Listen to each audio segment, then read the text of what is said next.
Lentera Sabda yang berbahagia, kembali kita berjumpa dalam Lentera Sabda di hari Jumat tanggal 3 Desember 2021.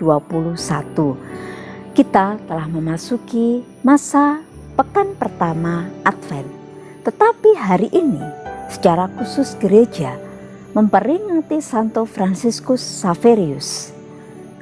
Saudara-saudari yang dikasihi dan mengasihi Tuhan, kita diajak bersama-sama merenungkan Injil Markus bab 16 ayat 15 sampai 20. Kita mendengarkan bagaimana Yesus berpesan kepada murid-muridnya sebelum ia naik ke surga.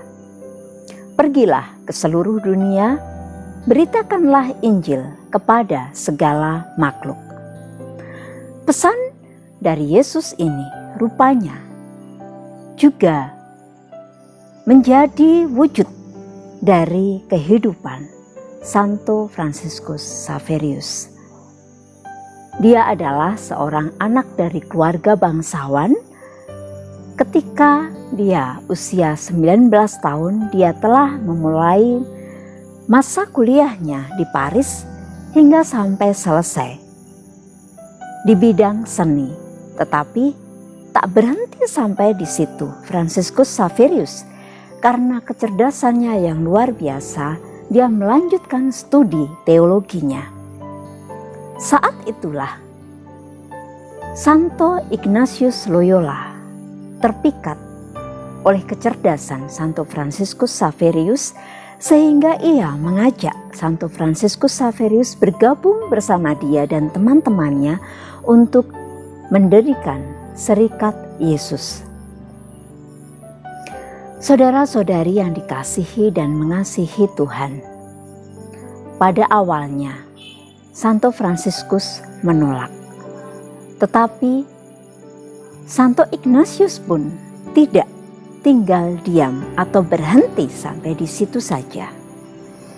Hingga Santo Ignatius Loyola mengeluarkan kata-kata seperti yang pernah Yesus katakan. Apalah gunanya seseorang memperoleh seluruh dunia tetapi kehilangan nyawanya? Rupanya kata-kata itu sungguh berarti dan berkesan bagi Santo Fransiskus Xaverius hingga ia menyadari bahwa panggilan hidupnya bukan untuk dunia tetapi untuk melayani Tuhan. Dia pun mengiyakan tawaran dari Santo Ignatius Loyola dan mereka bersama teman-temannya yang lain mendirikan Serikat Yesus. Pada usianya yang ke-34, Santo Ignatius Loyola mengutus Santo Fransiskus Xaverius untuk pergi bermisi ke belahan dunia bagian timur. Maka Santo Fransiskus Xaverius pun mengawali misinya di Goa, kemudian di India, di Sri Lanka, di Indonesia, dan di Jepang. Dia mewartakan kerajaan Allah, mewartakan sukacita Injil, dan mempertobatkan banyak orang yang akhirnya mengantar mereka untuk menjadi seorang Kristen. Ketika Santo Fransiskus Xaverius sampai ke Jepang, dia memiliki kerinduan untuk melanjutkan misinya ke Cina. Tetapi dia sadar bahwa tidak mudah bagi orang asing untuk masuk ke daerah itu. Kegigihannya, ketekunannya, dan semangatnya yang selalu menjalani pelayanan dengan penuh sukacita, kegembiraan, sekalipun dengan tantangan hambatan yang harus dia hadapi, akhirnya mengantar dia untuk menginjakkan kakinya di tanah misi di Cina.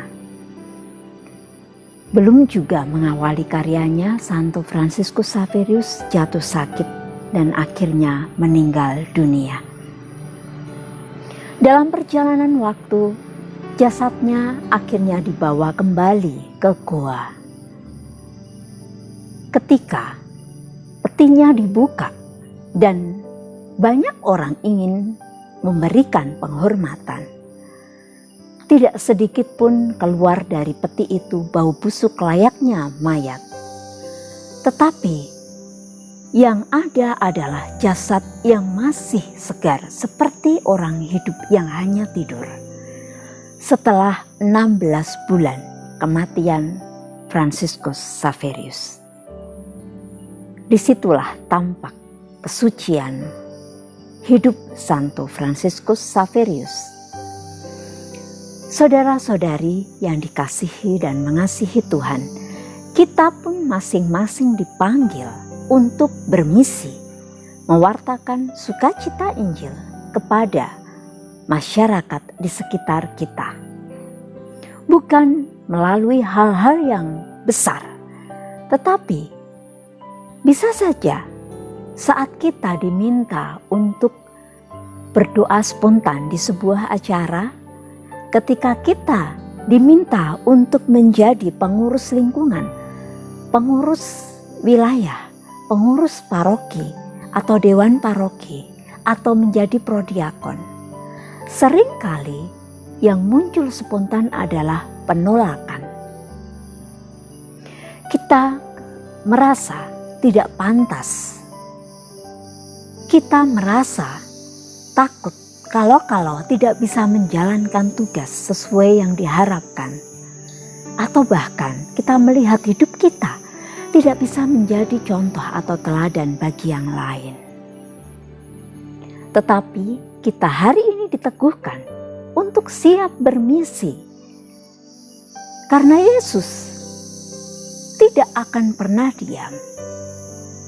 Ketika kita menjalankan tugas perutusan kita, Tuhan tetap bekerja. Tuhan tetap menyertai kita dalam mewartakan firman dan sukacita Injil. Tuhan selalu menyertai kita melalui tanda-tanda penyertaannya. Maka marilah jangan takut, jangan khawatir ketika kita mendapatkan kesempatan untuk melayani Tuhan. Disitulah wujud nyata kita menjalankan misi sebagai murid Yesus. Semoga kita dimampukan dengan berkat Tuhan. Ku tidak sadar